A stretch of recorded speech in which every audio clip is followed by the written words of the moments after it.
Welcome back to the show. Check out these headlines. $9.3 trillion investment firm just jumped into crypto. The Shane Ellis theory is well underway. And is it going to be October or Uptober? Well, somebody roll that beautiful intro so we can find out.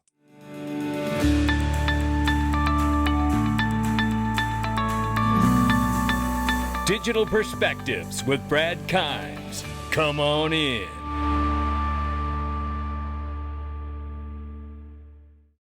Welcome back to the show. You can follow us on X, YouTube, and DigPerspectives.com for exclusive content. Look at this right now.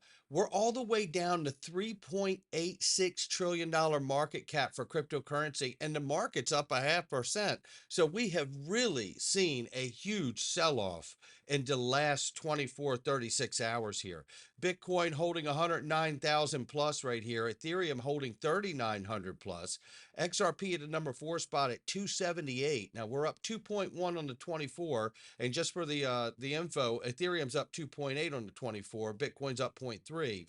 And on the 7-day, XRP's off 6.9, Ethereum's off 10.5, and Bitcoin's off 5.6. So it's the whole market that this is happening to. And we're getting ready to move into October. Will it be October or Uptober? Well, we'll get into more of that in a minute. Right now, we're ranged between 271 and 281. Now I got to try to figure out where I'm going to find some nickels in the couch or something so I can make this little buy of the dip here. But who knows? Maybe Sunday it falls off a little bit. I don't know. We'll see. But I am looking forward to scooping this up. We have some TA you will want to see. But I tell you what, I couldn't be more excited about where this is going. And I know you guys are too. I'm not getting faked out by this dip. This is the dip that's happening where they cause all the FUD before they pass the legislation. They did the exact same thing with the Genius Act, right? And we know that they need to have the market infrastructure bill or the Genius Act isn't worth the paper it's written on. They're useless without each other. So the truth is that this is about US dollar dominance in the new on-chain economy, and they have to have this. This isn't about us. This is about them. That's why I believe strongly they're going to get it done. And with that, I think we're going to be as wealthy as we've ever been. This is realty, Mark. How about waking up to your house, looking out the back door and seeing this every day? Or doing this if you want, because you got the time and the freedom to do it. This is the kind of lifestyle I'm looking to have post moon, okay? And I know a lot of you others are as well. Right now, there's a line of people lining up to go see homes down in the Destin, Florida, panhandle of Florida, where I just got back from, and has the most gorgeous beaches and clear green blue water that you cannot get anywhere else in the continental United States. You got to go to the islands to get this, but you can go right here and never leave the United States. It's the panhandle of Florida, from Panama City all the way up to Destin. This is a gorgeous, gorgeous area. I went there myself. The beaches truly are the softest sand you've ever walked in. And then you have the actual people in the area are so wonderful and so nice. Listen, this right here is a 2-bedroom, 2-bath, $569,000 property. You could earn $75,000 a year on it and still have it for you and your family to enjoy. And you don't have to go through the headache of fooling with anything, because Realty Mark will take care of it for you.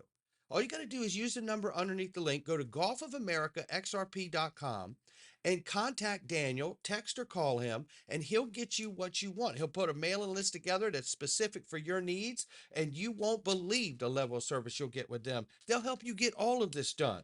Let me just show you very quickly here. Look, I absolutely love this area, so please indulge me.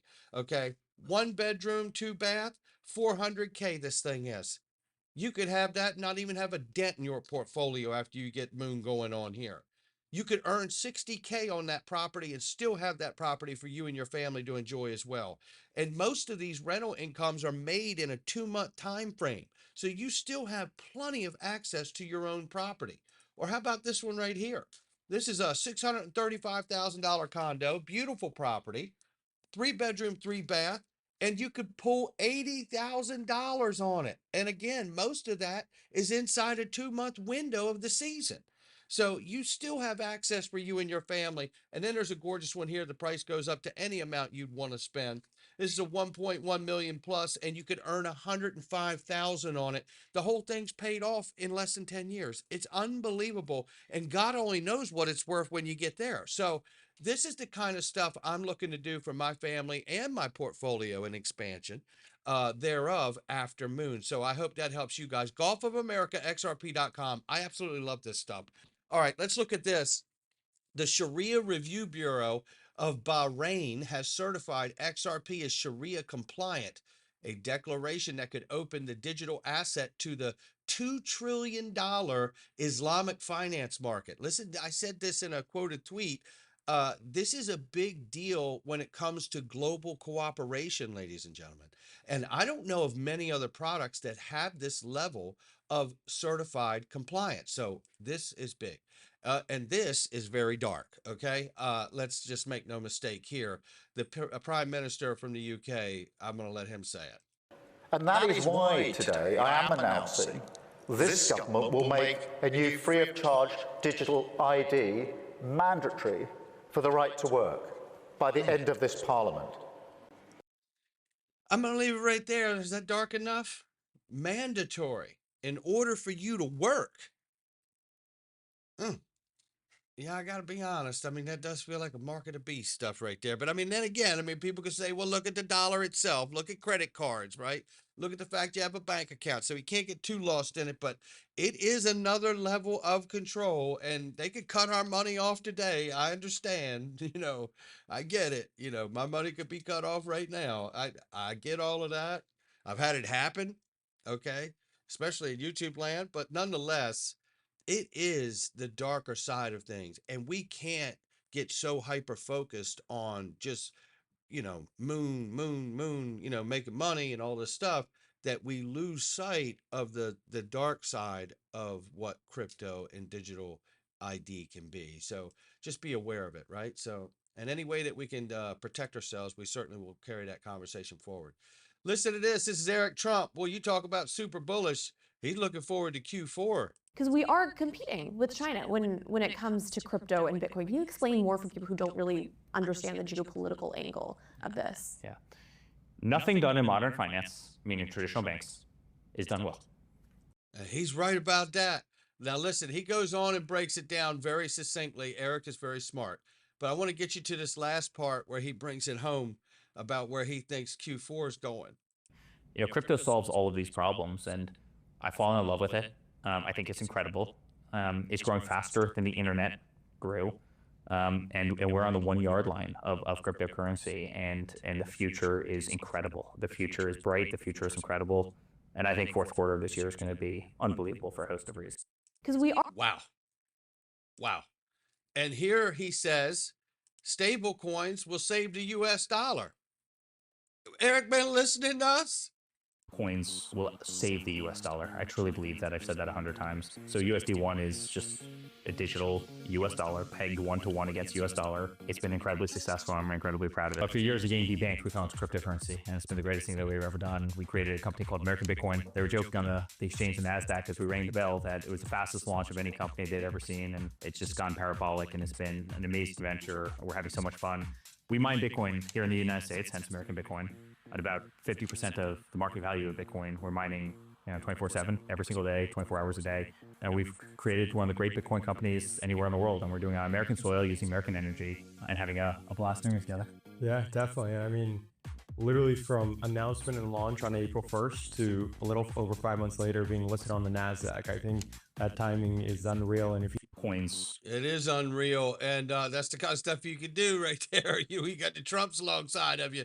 But here we go. Look at what's in front of us right now, specifically. XRP Spot ETF Tracker, Grayscale October 18th, 21 shares October 19th, Bitwise October 20th, Canary Capital October 23rd, Wisdom Tree 24, Franklin Templeton October 25, CoinShares October 25. That's what we got on the docket, ladies and gentlemen. Yeah. In under a month, we could see these things start to get greenlit, and off to the races we go, which would start participating in the question of, are we going to see October or Uptober, right? And that really leans into the idea of understanding that all of these DeFi projects are launching now. Flare, Midas, Onyx, Doppler, they're all out here getting it done, right? All of this is taking XRP off the market. But we can't really see that because, I mean, we could see the TVL on these platforms, that's for sure, and they're hitting record numbers. That's how desirable these things are. And that's how excited everyone is to use these things. Please be careful no matter what you use. It's not an endorsement or a denouncement. It's just, it's a new thing. So make sure you understand that what you're doing is a risk. And if you're taking that risk, you understand the risk and everything involved. So now with that being said, we can see the TVL and how it moves from being dormant in someone's account on an exchange, and now that TVL is over in Midas or Onyx or anywhere else, right? Flare, wherever, and that's great. But we're not seeing the change in price on that at this point because it's locked up either way you go. But now they're earning something, so it's more likely that if it's earning in a right way, in a meaningful way, they're not going to want to come out of that position, right, for a while. So if that's the case, over time, it will take utility coming into the market to reveal what is actually happening that we actually don't feel. We can see the numbers where XRP shifts from the exchanges to being locked up in TVL on these DeFi platforms, but we're not feeling the price effect, I believe, until utility comes into the market and starts to use it every day. And that will reveal just how much is not available anymore, especially when we see the ETFs approved as well. And then we had this news break. $9 trillion Vanguard is exploring offering Bitcoin and crypto ETF access to its U.S. brokerage clients. Did we ever think that they wouldn't? Are you kidding me right now? And they just happened to announce it during the dip, right? Well, they're picking up more too while we're talking, I'm sure. Vanguard, Nate Garazzi says this, preparing to allow crypto ETF access on its brokerage platform. Vanguard has begun laying the groundwork, holding external discussions in response to strong demand for digital assets and a shifting regulatory environment. He's absolutely right. It was a matter of time. Shout out to Nate. What is this going on? I was gonna say I follow Nate. Why is that not saying I follow Nate? That's crazy. It reminds me of the old shadow band. Well, I got PTSD on that shit. And then there's this news we need to pay attention to. Swift is piloting a blockchain-based messaging system with consensus. It's Ethereum's layer 2 Linea, I guess it is. Linea, I don't know what the hell it is. I can't say. Anyway, that's it. And I know that it's on Kraken. If I wanted to get some, it's about 2 cents. Major banks, including BNB Paribas and BNY Mellon, are participating in the experiment.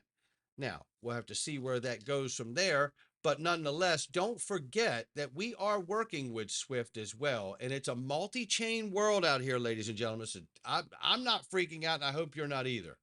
Now, Egg Rag Crypto takes a shot and says, so you're telling me that Linea, I guess it is, Linea would be used with Swift for what exactly? Messaging? What about settlement and liquidity? So is it like upgrading iPhone 8 with iPhone 8?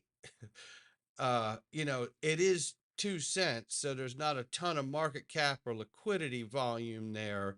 So you're wondering where that's going to get the volume to service the amount of payments necessary. He brings up a good point, right? He makes a very good point. Nonetheless, I do want to remind everybody, don't panic. It is a multi-chain world out here. I believe we're going to see plenty of that and even more. We know Chainlink has a deep relationship with Oracles with Swift, right? And this is all good. I love it. It's going to be multi-chains doing a lot of things. We know that Ripple is already in bed with Swift and Citibank, right? They were all working together to create new solutions for the new digital on-chain economy for clearing and settlement and messaging. So here we know that we are in the last mile, right? That's where we are. Swift just came out, what was it, yesterday? 75% of payments traveling over our network reach beneficiary banks within just 10 minutes, but it's not enough. We needed a final stage of payments journey, the last mile, they call it, just like Ripple's referred to years ago. These things are not mutually exclusive to me. I think they all matter. It may sound silly to people. I don't think so. I don't think so at all. I think because we know that they're working together, so they're using the same verbiage when it comes to solving problems because they're using Ripple software stack to solve those problems. That's what I believe, and others. And here we know this while we're waiting. We know that the full adoption of ISO 20022 cross-border payments with SWIFT as primary network is slated for November 2025, just a month and a half away, 2 months away. That's what we're talking about. Think of it. Think of it. What's going to happen? Does it affect price? I don't know. But just the mere fact that they switch over and start using this new tech stack and these new payment rails, even if it's at 1%, 3% payment flows, I don't care. As long as they're making their way towards it, that's success. And we'll get there as long as everything works the way we understand it to. And so far, we understand it that it works just fine. And so does David Andolfato reminded us years ago that you could even see Ripple used as a protocol to settle things. That is, people say, how can you trust, the Fed to do the bookkeeping? I mean, like I said, my response is, you don't expect the Fed to kind of steal your money. I mean, if the Fed can print all the money at once, it's not going to mess around with your bookkeeping. So, we have this big spreadsheet, the blockchain if you want, but it's just managed by the Fed, and it's very cheap, much cheaper than Bitcoin, if you're willing to delegate the responsibility to a third party.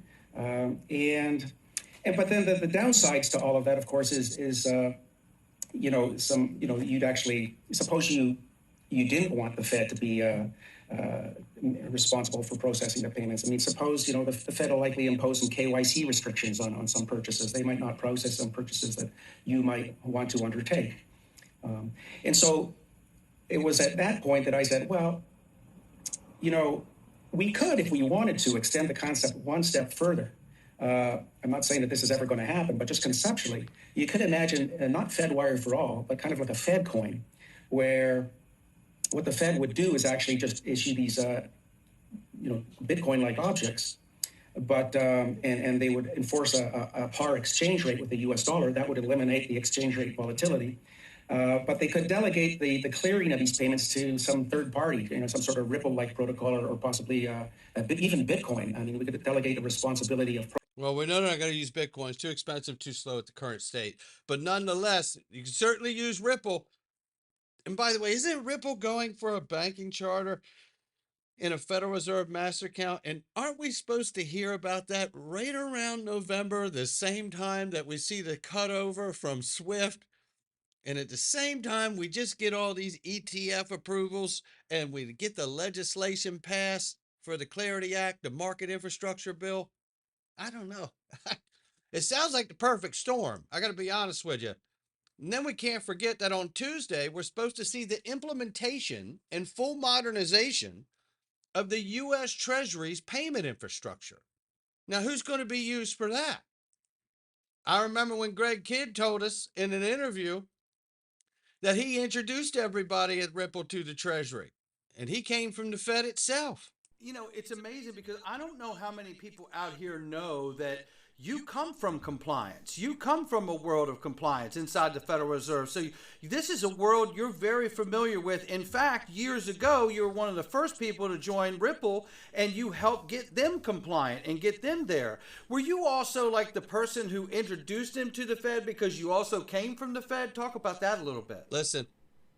Well, I think it was the 10th person at Ripple, and I did go with Chris early on to Treasury. I think it was kind of a shocker for Treasury in DC because there it was. And we went on and took them to Treasury. I think it was Treasury in DC.